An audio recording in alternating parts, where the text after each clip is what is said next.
Welcome to another presentation from the dictionary series and the Missing Faces in Teaching. My name is Dr. Marie Charles. Before I begin, I'd like to thank the readers of my research and those individuals who have reached out to me via email. I thank you.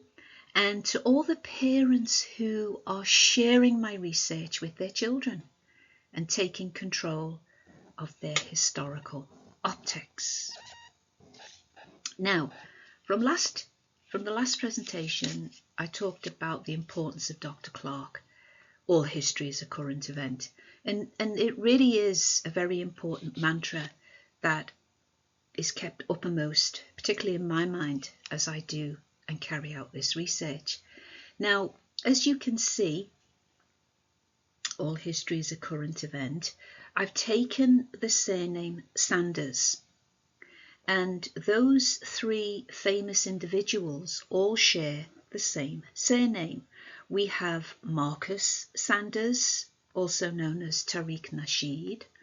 We have Deion Sanders, the American football coach and former player. And below we have Tessa Sanderson, the Olympic javelin medalist, gold medal winner. And so the onomastic evidence documents a Belgian lineage. And as you can see, that crest, this is a 15th century crest. And this is from my upcoming book on the dictionary of FB surnames from Belgium and the Netherlands. And so we find Sanders in this region as a noble elite family. But just before we get onto a little bit of that history, we find onomastically that Sanders is it's from Scotland and Germany, and it is from the medieval given name Sander, but it is an aphetic, aphetic, means a loss of sounds, and it is a form of Alexander. This is where we get the name Sander from. We then find that now Sanders, Deion Sanders, is a very, very interesting name. And I have found onomastically that in the dictionary part 3, that both of his names, Deion, is a form, a variant, a cognate of Du, which means black. The Du root, which I have over 24 pages in the dictionary series of his name, evidences so many variants, and I have found from an incredible medieval dictionary that Deion, Duon, means a black man, and it actually says in this dictionary a Negro, a black or more. We also find, which takes that comment of Dr. Clarke that all history is a current event, it shows the power of language moving into modern day phrases, and we find that dude becomes dude. And so the expression, hey dude, actually translates into, hey black man. And so Deion, Duon, Dude, Deion Sanders takes us into Wales, you see. His history, his onomastics take us into Wales. And we find the variant of Du in John Du. Now, before I get on to John Doe here that you see to the left, I want you to just take a little bit of time to look at this new creation. These are my coded onomastic maps. Now, there is always a continuity and cultural and onomastic continuity moving through in every edition, so that the jigsaw puzzle gets bigger and bigger and bigger, and it secures the identity of those founding populations. Now, Duon Sanders takes us into Wales. In fact, really, I can't really show you the evidence because it's just so vast. That name actually takes us into France and Belgium and Scotland and so on. Hence the 24 pages in the dictionary on that name alone. But Henry I and his onomastics and his history also takes us into Wales. And this is where I have been able to chart from the northern and southern points of Wales, as you can see on the map.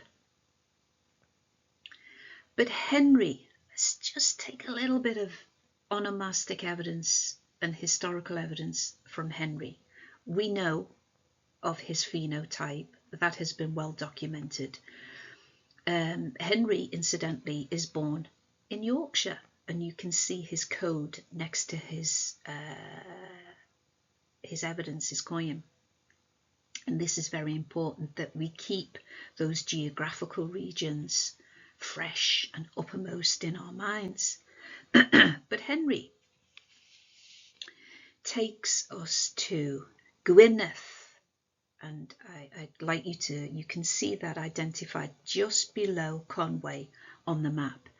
And what Henry does is that he gifts or grants that whole region back to Griffith ap, or son of Cunan, in the 11th century. Now, why is Gwynedd, this region, so important? Well, in the dictionary part 2, you will be able to see that particular region, Gwynedd, is where Bellymore, now he's another FB ruler, and he's the head of the House of Gwynedd, you see. Now, this region is also, as it's documented here, the origin of ancient, dark and swarthy populations, you see. So this region is already inhabited by its founding populations, and Henry gifts or restores or reinforces the rulership of Gwynedd back into the hands of Griffith in the 11th century. Now, why is this information important? It's very important because it shows the founding populations, but it also provides the historical context where John Doe, as you see here to the left, is going to be placed. Now, he's about 16 years old in this particular image, but his residence is found in Gwynedd, you see. This beautiful melanated region for centuries.